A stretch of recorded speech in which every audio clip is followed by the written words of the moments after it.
Welcome to Schmactors, a podcast series that seeks to answer the question, are Hollywood actors all spoiled, vapid, vacuous, and vain ingrates, or do some of them actually have interesting views on issues of the day? Or is it a mixed bag? James Marsters and Mark Devine are putting themselves to the test. They're leaving it up to you to decide if they're interesting or just plain nuts. Listen as they peel back their craniums, share the surprising thoughts that fill their heads, and draw back the curtain on the world's zaniest town.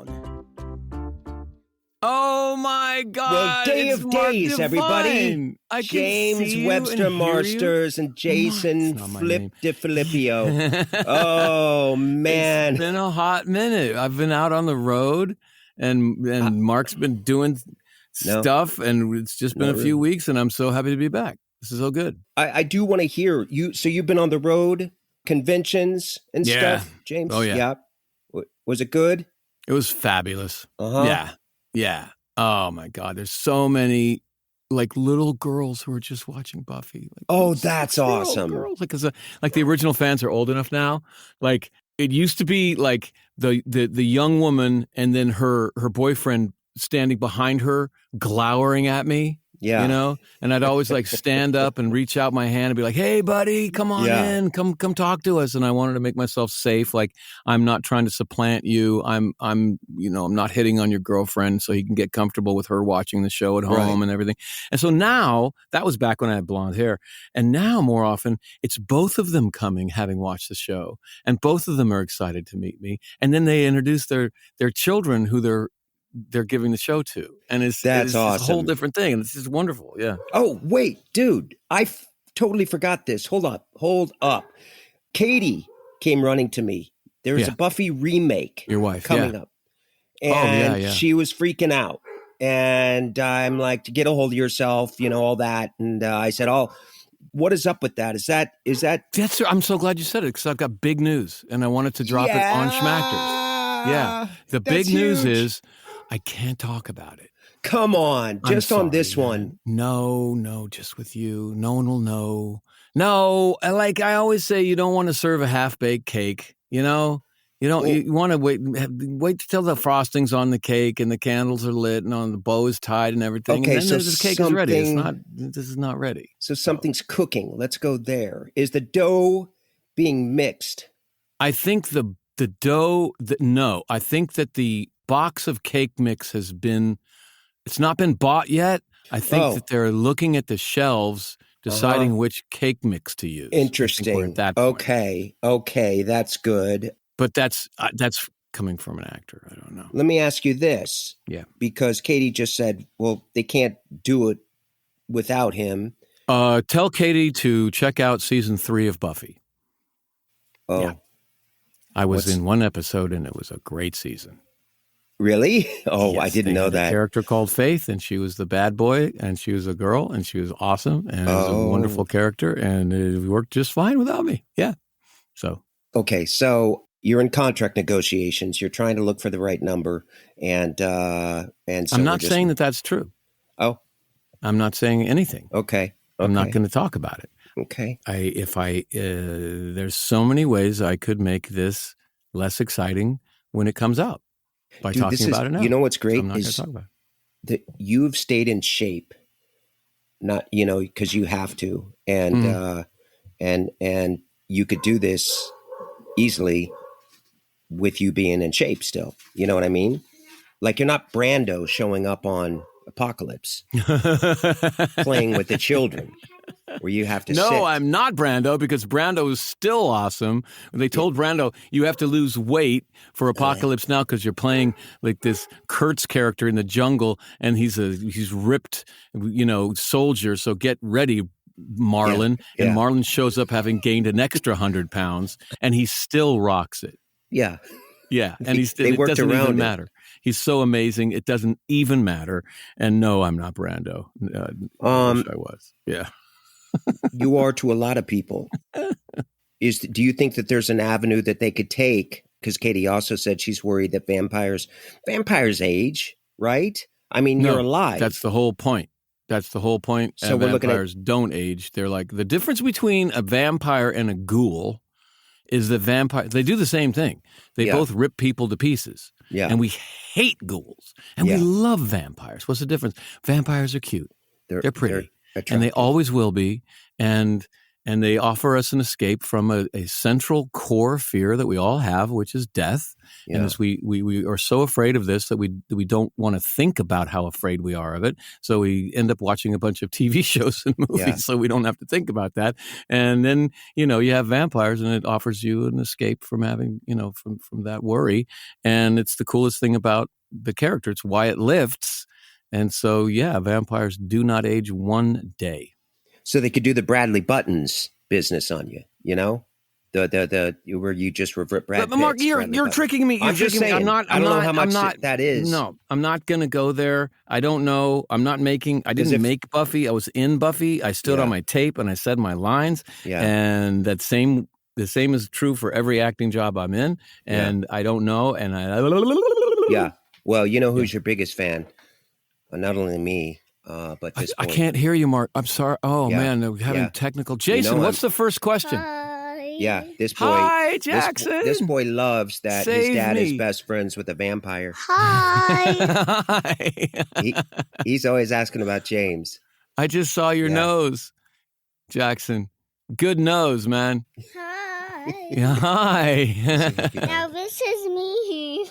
Oh, you look awesome. Hi. Hi. Yeah, that's Jackson, all right. Heck yeah. Okay, that's exciting. We're going to see James on TV, maybe. But he's not saying anything about it at this point. Jason, I want to hear. All right, that's good news, James. All right, I'll leave you be. It's no news. It's no news. No news is good news, I think. Okay, I'll go with that. That's an old saying. Sure. I'm not sure. It's Gary Gnu's. Gary Gnu. How many people know Gary Gnu? I do not know Gary Gnu. Come on. Great Space Coaster, man. Oh, Gary Gnu. No, the Space Coaster? Good Gnu. The Great Space Coaster is a TV show around the same time as 3-2-1 Contact. It was up there with H&R Puff and stuff. This must have been. Was weird. Wow. My mom didn't let me watch that, I guess. I don't know. Jason, what's the first question? Save me. Let's go. Emily wants to know, when was the last time you cried and why? Also, what is your favorite cheese? Jackson, okay, you got to be cool, dude. We're answering serious. When is the last time you saw Daddy cry? Wow. At night when you're asleep. Yeah. Jackson asked me, how come you never cry? There it is. Wow. Now are we talking about a guy cry where you just kind of go, huh, and you just get a little misty and it's just like, and no tears fall because that would be embarrassing. But you get a little misty-eyed and you're still embarrassed, but not as much as if you... Yeah, not like a blubbering cry that somebody died kind of I don't remember the last blubbering cry. I've had them, but I don't... That's a long... Wow, it's been a while. No, it's been a long time, but man, they look liberating. My wife is able to do that. Katie can just break down crying. I'm like, that looks like it feels so good. Even Jackson will have a fit. I think that's a problem for guys. I think it's a central problem. It's not that I don't want to, but honestly, what were we watching? We were watching. We were watching A Quiet Place because we thought Jackson would enjoy that. And Emily Blunt's acting was so good that at a point I got really choked up at one point. Yeah. Once she could scream and have the baby, and with her, I do what my dad does, and I think that this is why I was always attracted to. We went to see Born on the 4th of July. I think I told you this, and when Tom Cruise gets shot, the entire theater, it's silent. It goes into slow motion of him just breathing and him falling. That's his first sign of paralysis. He's been paralyzed. Yeah. And my dad, in all the quietness, he goes, years of holding in all that crap. He's trying not to cry. Yeah, because that's me. That's me watching the last Avengers movie when Captain America gives the shield to the Falcon and says, "You're the new Captain America." I'm not even kidding you, Mark. This is the last time tears were streaming down my face. But even then, I'm crying silently because I don't want anyone to know that I'm crying.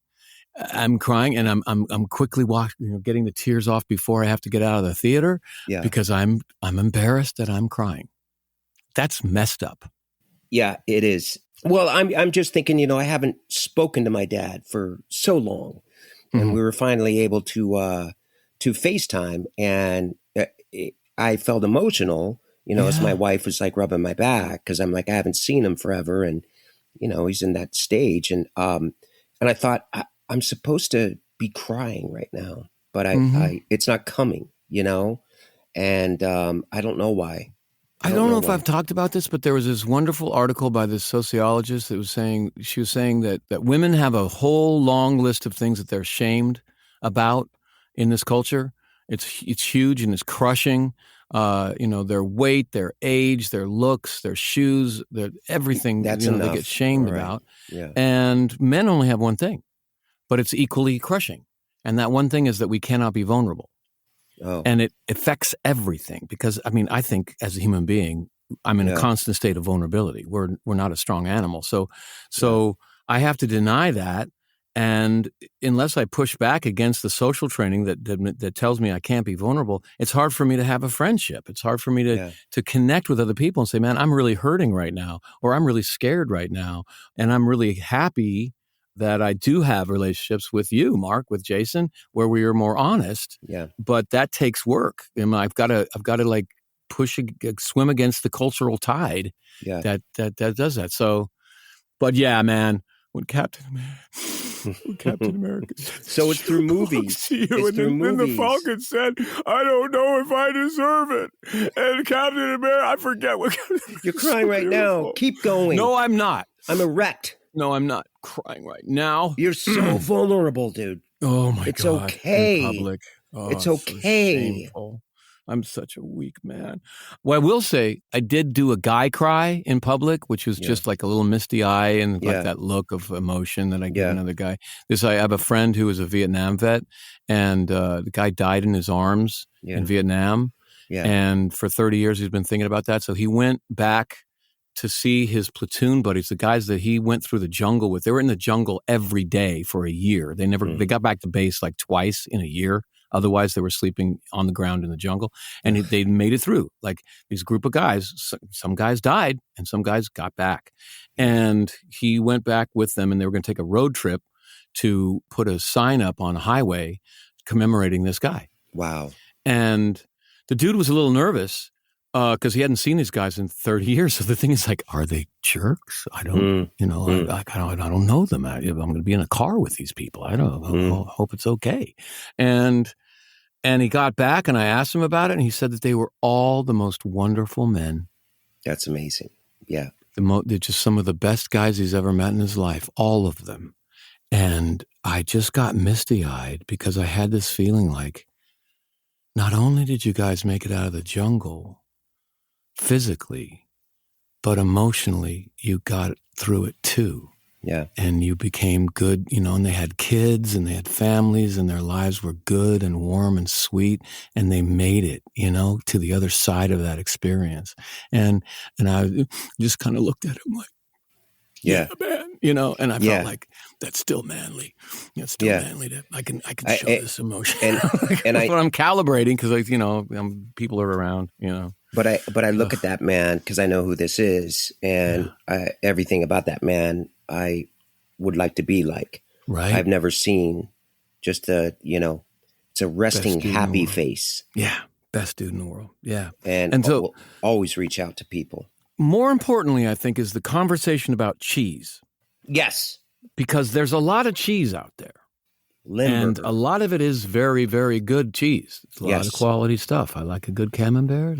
Good brie is nice. No, I don't Stilton like brie. Comes to mind. I don't know any of these. Have you ever had Velveeta? That's good too. And you melt that.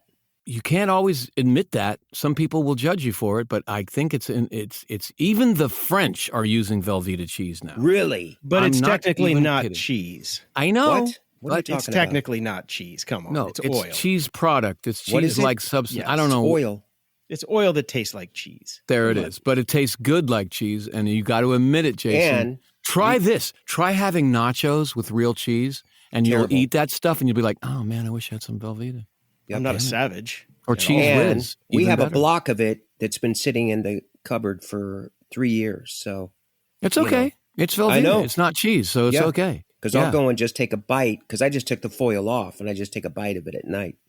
Still okay. No germ is going to touch that. It's like a Twinkie. It's you can eat that forever. Yeah. Yeah, so probably that do you no good. Velveeta for sure. Oh, Which yeah. every Southern grandma will tell you that's the secret to a good mac and cheese. There it is. Put in half Velveeta and half real cheese. I will say, I my first instinct was to say smoked Gouda. I have had cheese offered to me of really quality cheese, and I always go. It doesn't matter if it's cheap smoked Gouda. I love smoked Gouda. I used to put it in everything I cooked for my kids because it just made everything better. And one time my daughter said, I like your stuff does taste good, Dad, but it all tastes the same. I was on my self-done diet where I just thought I'm just going to eat cheese. And I would buy Gouda and I would melt it on like some toast. Probably not a good diet. I didn't have a bowel movement, and I didn't know. Like I had to get a wooden ruler to break it up. like I didn't know that's what it did. Yeah. I'm like, I'm maybe because Katie's like, actually, that's not like a diet. And I'm like, it's so good, and I'm just having it at night, right when I go to bed. And it helps me fall asleep. But I didn't know that other side. And I'm like, it's kind of scary, where you're like, Mark, you should start writing about the cheese and toast diet. Yeah. And just tell people it works great. And then you'll make $1 million. Don't worry. It'll work. At first you'll gain weight. Tell them at first, of course, but keep at it. Going. And eventually the pounds will just come right off. Okay, I think we've gotten to the bottom of. I don't know if Velveeta is better than smoked Gouda, but I know they're both darn good. Mm-hmm. Choice Hotels get you more for your money so you can maximize any road trip. And as your vacation maximizationer, I'm going to make sure you hear the maximum sizzle of Comfort Inn's free hot breakfast. Let's get real close. Maximum apple. Now that's fresh crispimization. Maximum waffle. Hear that crunch. And that's maximum coffee. Oh yeah, that's the pour I'm talking about. Breakfast maximized before hitting the road. Check into more. Book direct at choicehotels.com. This episode is brought to you by LifeLock. Between two-factor authentication, strong passwords, and a VPN, you try to be in control of how your info is protected. But many other places also have it, and they might not be as careful. That's why LifeLock monitors hundreds of millions of data points a second for threats. If your identity is stolen, they'll fix it, guaranteed, or your money back. Save up to 40% your first year. Visit LifeLock.com/podcast for 40% off. Terms apply. Jason? Carrie from Reading, UK would like to know if you could pick between infinite money, infinite knowledge, or infinite time. Which would you pick and why? Wow. Infinite knowledge, infinite money, infinite time. At this point in my life, I would like the time. I'm buying time. Yeah. Infinite? To be with Jackson. That's how I love him. Because I'm like, yeah. Then you'd have to watch him die. Sorry, I'm going dark here, but that's you have okay. Infinite time, and Jackson doesn't have infinite time. You are going to have to watch him die. I think that is true love, that I will help him pass over to the other side that I don't believe in, but that's okay. He doesn't need to know. So I would love to pass him over, give him back to the earth. No, I've told my kids this. The deal is I feed you, I clothe you, and then I die first. That's the rule. And you just got to make that's the rule. So we're going to agree on that. I die first. Can you shake on that? They didn't shake. They didn't shake on that. They said they couldn't promise that. And I was like, I don't care. Just tell me that. Oh, my God. But that's kind of what everybody signs up for. You had to tell them that this is the deal from here on out. From here on out, I die first. Yeah. Before you cross it. Once I die, you can go jumping off cliffs. Crazy rock and roll stuff. Exactly. Start a band or something crazy. Yeah. Crazy. Yeah. What would you choose though? Well, okay, so not infinite time, because I don't think I've actually thought about this because of, I played a vampire. And so I really came to the conclusion that I have enough ability to withstand one lifetime of life. Yeah. And all of the loss and the pain and the frustration and the weight of that much experience. I think I can process that and not get bitter. more than 80, 90 years, I don't know that I'm capable of taking that much weight on. So no, not infinite time. I think one lifetime's enough.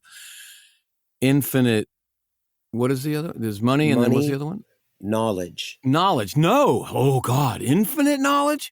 Oh, my God. Have you ever seen those movies where the person can read other people's minds and they're like, everybody's a jerk? Yeah. And I'm like, wait a minute.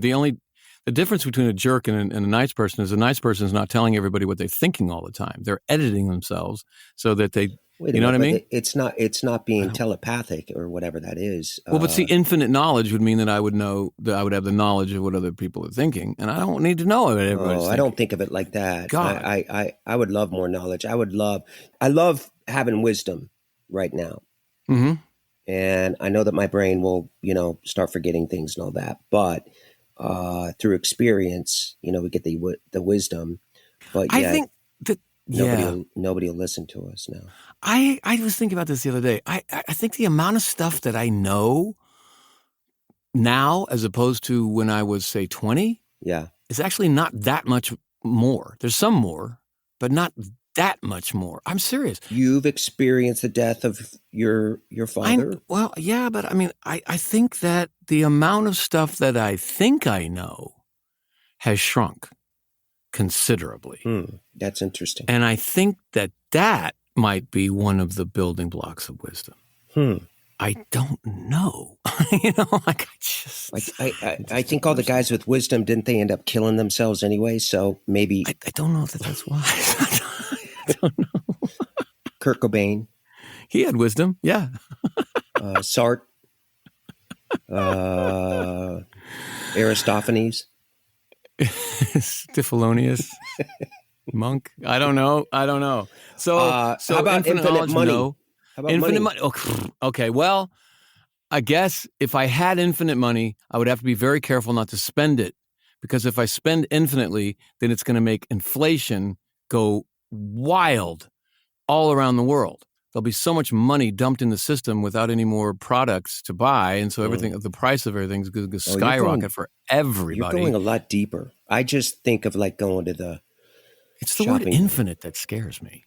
Infinite. Forever and ever. You don't have to worry. Speaking of that, we thought, what can we do during this time to, help our country? And we bought a Tesla. So we thought, we will lessen our carbon. Just put a license plate that says, I'm sorry. Keep it in America. It's American made, right? Help Chinese folk. Oh, God. It's just the gear shift is different. The gear shift, it's like up and to the right is forward, down and to the left. Can you get reverse. A horn that because they have different horn sounds? Can you have a horn that says, Sieg Heil? What are you talking about? That almost sounded like when you need someone to know that you're coming in. Sieg Heil! No, you're thinking of Mercedes. No, I am thinking of Tesla. But what? That's crazy. It's an electric car. I know. Our climate change is the number one thing. And I thought, this is, if anything, will help. So, we'll agree to disagree, I guess, on this. I don't know what angle you're coming from.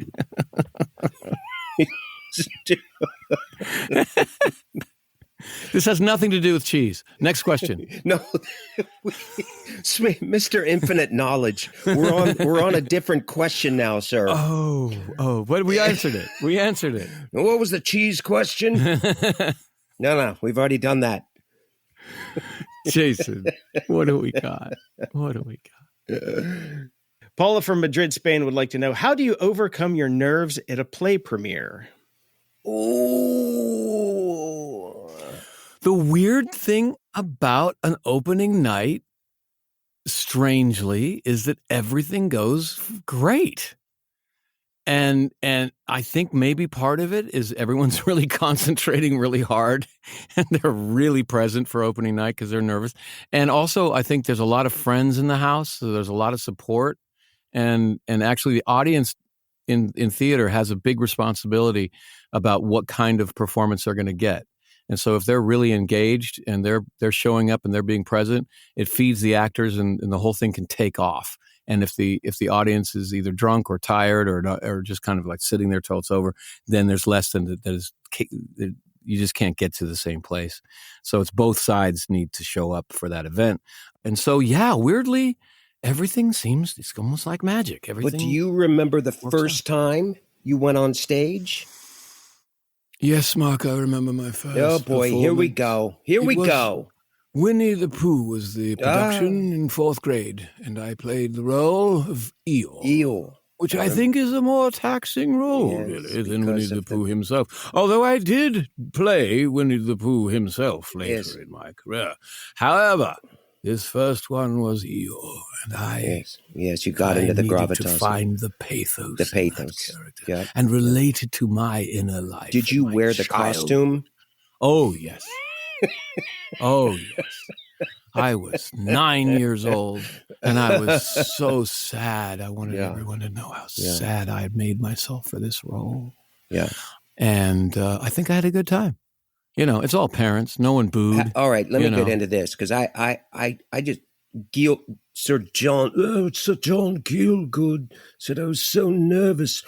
And I looked down at my pants and I pissed myself.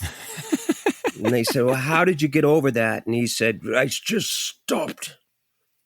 And I'm like, that helps nothing at all, because I'm terrified.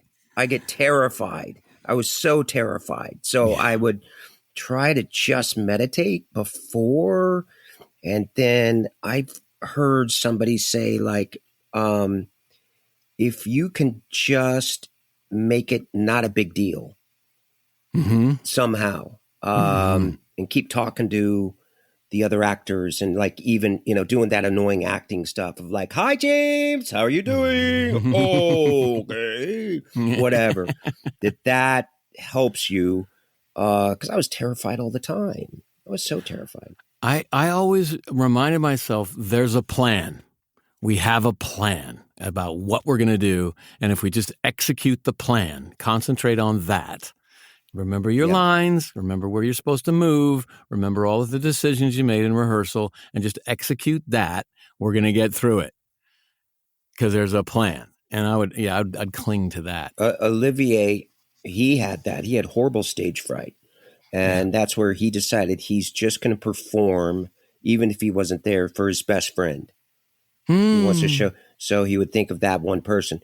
That takes me out of the whole thing. So I realized once I'm connecting with somebody, then I can get locked in with you on stage. But like an opening monologue, looking out, hard, like. So hard. Like in Macbeth, the captain. I'm like, oh, God. As the director would say, so you're starting the energy off here. And then I'd like overdo it. And they're like, what, is the captain on meth? What's wrong? The bloody captain. Knave to the chops, sir! Yeah, such an important speech. God, well, thanks. I didn't know that. I was just like, it's acting 101. They're like, that's the only Shakespeare's telling us is that Macbeth is a badass. Just so you know, he's a total badass. So then the actor doesn't have to actually be such a badass when he's performing.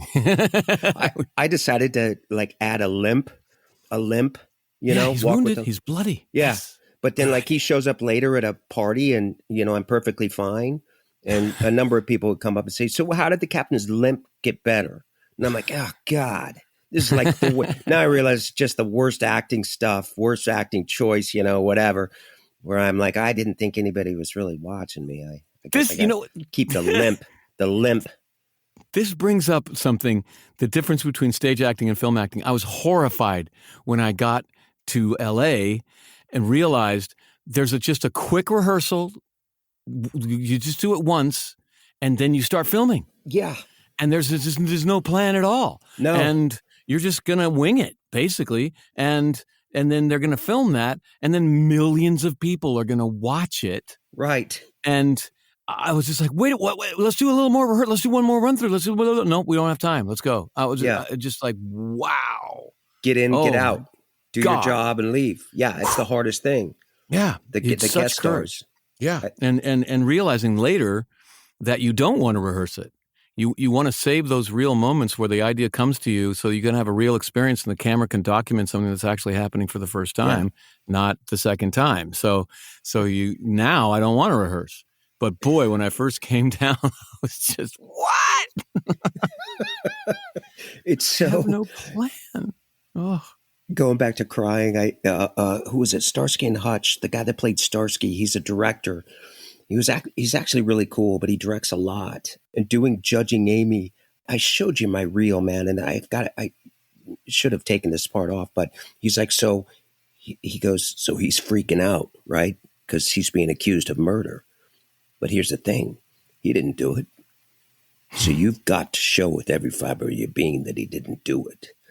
And that meant like we need tears. And so I started listening to Maria Callas and that badass song that you and I like, Redemption, by Cope, Citizen Cope. Oh yeah, and, Salvation. And then I saw Salvation, yeah. And then when it was time to go, now I'm an actor out of control because I'm just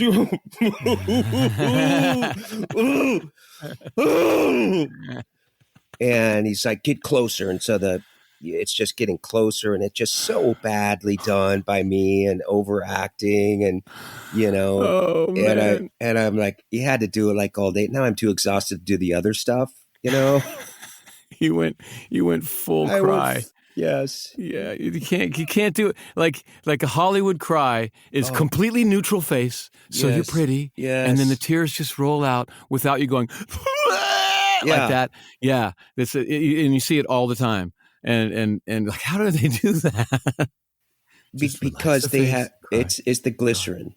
They can put glycerin in your eyes. There you go. Or they have a little menthol thing that they blow in your eyes, which is irritating. I had an acting teacher that said, you don't have to put so much into everything. Put some menthol on the back of your sides, and just scrape it. And when you know that the part of you crying is coming up, just rub the back of your sides, and the sides are the pages that you would audition with, and just rub your eyes like, I can't do this. And before you know it, it'll come. And I couldn't get enough, so I just kept rubbing my eyes in front of the eyes, but nothing would happen really. And then I'd lose my place, and I'm like, I'm trying to get crying, trying to cry. Didn't work. Worth a try, though. Worth a try. It seems like a good idea. Paper cut on your lens. Bad idea. Oh, dear awful. God, it's so awful. Okay, Jason. Let's try again. What do we got? All right, we've got a two-parter here from Jody. James, obviously you played Spike, but before you played a vampire, what was your favorite mythical creature? Also, Mark, I understand you were in it, but do you recommend watching Sex in the City? Oh, let's start with the second part of that one. Mark. Wait, me? Oh. Yeah. Boy. It's not really for me, It's really empowering, I think, for women a lot. Mm-hmm. The men that came on there were just kind of known as the himbos. And so I knew what maybe it was like to have an all-guy show with beautiful women that came on there. It's really well written. Funny enough, it's mostly written by gay men going through this, and they make you look good. But it's dating from a woman's perspective, or life in Manhattan from a woman's perspective. And Sarah Jessica Parker plays she's a writer, and so she has a column called Sex in the City, I think. And so, but then it just kind of, goes through the experiences. And kind of bracing to have to face the fact that women sometimes think of men as you just, what a woman said, men are like tissue paper. You take one, you use it, and throw it away. Ooh. Take one, use it, throw them away. Oh. Yeah. Who said that? Like, that's terrible. Really? She's like, yeah, that's what we do. I'm like, well, we do that too, and you get so mad at us over this. Yeah, I guess so. You do the same thing. Oh my gosh. I'd like to be tissue. I actually would love that. But the one I was on, thank God I just played like an innocent guy, baseball player, and but I had two friends on there, and one because my grandma wanted to watch it, and everybody, and there was one scene where Charlotte, she was the girl that in Mannequin, I can't remember her name, Kim Cattrall, that she found the perfect guy. He's just like, he's handsome. He's smart. He has a good job. Yet he has the tiniest penis.